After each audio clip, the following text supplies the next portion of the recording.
अस्सलाम वालेकुम। आज का हमारा टॉपिक है एटॉमिक स्ट्रक्चर। ये क्या होता है?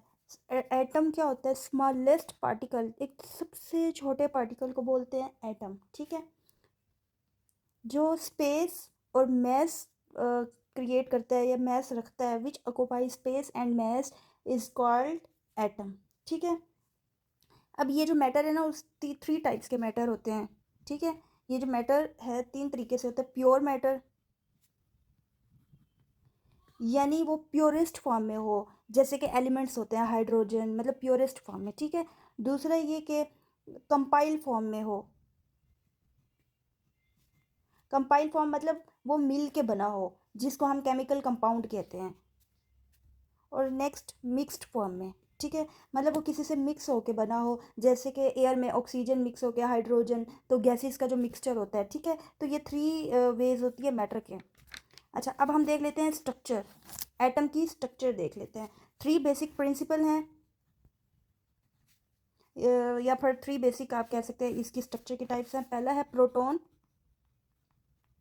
प्रोटॉन, इसके ऊपर ना पॉजिटिव चार्ज होता है। अब फॉर एग्जांपल ये एटम है ना, ठीक है, इधर अंदर पॉजिटिव है, तो ये बाहर, ये आउटर इसका शेल होता है। ठीक है, इसको ऑर्बिट भी कह सकते हैं और शेल भी कह सकते हैं। प्रोटॉन अंदर होता है। ठीक है, पॉजिटिव चार्ज होता है इसमें, ये न्यूक्लियस के अंदर होता है, और इसका जो मैस होता है ना वो 1 AMU, मतलब एटॉमिक मैस यूनिट होता है 1। ठीक है, हाइड्रोजन में 1 प्रोटॉन होता है।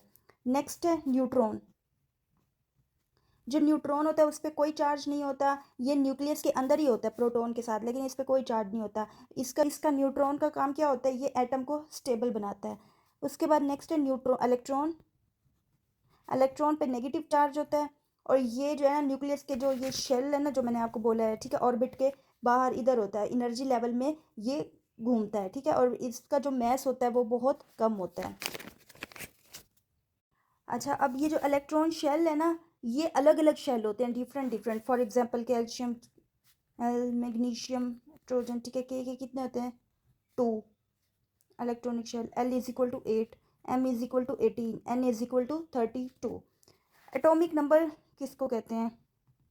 अभी हम जस्ट इसकी स्ट्रक्चर पढ़ें, आगे इसको डिटेल से एक्सप्लेन करेंगे। एटॉमिक स्ट्रक्चर कहते हैं कि नंबर ऑफ प्रोटॉन कितने हैं, नंबर ऑफ प्रोटॉन को बोलते हैं एटॉमिक नंबर। और और मैस नंबर किसको बोलते हैं?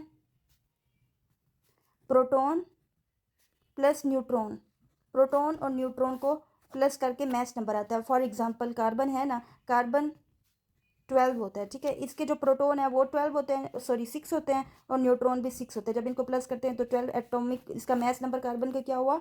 12।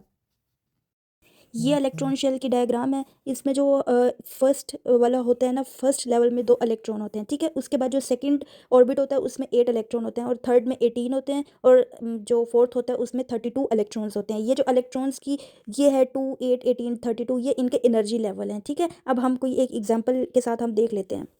अच्छा, अब हम देखते हैं इनकी स्ट्रक्चर। हाइड्रोजन का 1 इलेक्ट्रॉन होता है, एक जो इसका शेल है वो उधर एक आया है, बट पहले शेल के लिए 2 इलेक्ट्रॉन हमें चाहिए होते हैं। या तो ये एक किसी को दे देगा, या एक किसी से लेगा, या ये शेयर करेगा, वो हम आगे डिस्कस करते हैं। फिलहाल अभी हम जस्ट स्ट्रक्चर ऑफ एटम पढ़ रहे हैं। तो इसकी स्ट्रक्चर जो है ना वो इस तरीके से बनेगी। हीलियम के 2 होते हैं, इसने अपना एक शेल कंप्लीट किया है। इसी तरह लिथियम के 3 होते हैं, एक शेल इसने कंप्लीट किया, एक जो बाहर आ गया वो शायद, मतलब ये किसी को दे देगा। इसी तरह नाइट्रोजन को देखें, ऑक्सीजन को देखें, फ्लोरीन को देखें, नियोन को देखें, इनके सब नीचे एटॉमिक नंबर भी लिखे हुए हैं, इनके इलेक्ट्रॉन भी आपको डायग्राम के थ्रू बनाया हुआ है। देन यहाँ पे देखते हैं कि इलेक्ट्रॉन की डिस्ट्रीब्यूशन कैसे होती है डिफरेंट शेल में, जो अभी हमने पीछे बात की है एग्जांपल्स के साथ देख के। ठीक है, कि फर्स्ट वाली शेल में जो है ना वो 2 होते हैं, उसके बाद जो नेक्स्ट शेल होता है उसमें 8 होते हैं। फर्स्ट वाले को के कहते हैं, नेक्स्ट एनर्जी लेवल वाले शेल को एल कहते हैं, और उसके बाद 18 होते हैं, उनको एम कहते हैं। देन मैक्सिमम इलेक्ट्रॉन नेक्स्ट वाले शेल में 32 होता है, जिसे एन कहते हैं। ठीक है, आउटर शेल का जो रूल होता है, वो जो आउटर मोस्ट शेल होते हैं ना, वो 8 से ज़्यादा इलेक्ट्रॉन नहीं रख सकते। ठीक है, जैसे अब पहले में 2 आया, नेक्स्ट में 8 आया, 8 से ज़्यादा नहीं आएगा। 8 से जो भी ज़्यादा अगर कोई इलेक्ट्रॉन बचे हैं तो वो अगले शेल में चले जाएंगे, नेक्स्ट शेल की फीलिंग होगी। तो ये मैंने आपको एग्जांपल के थ्रू भी पहले भी आपको दिखा दिया है।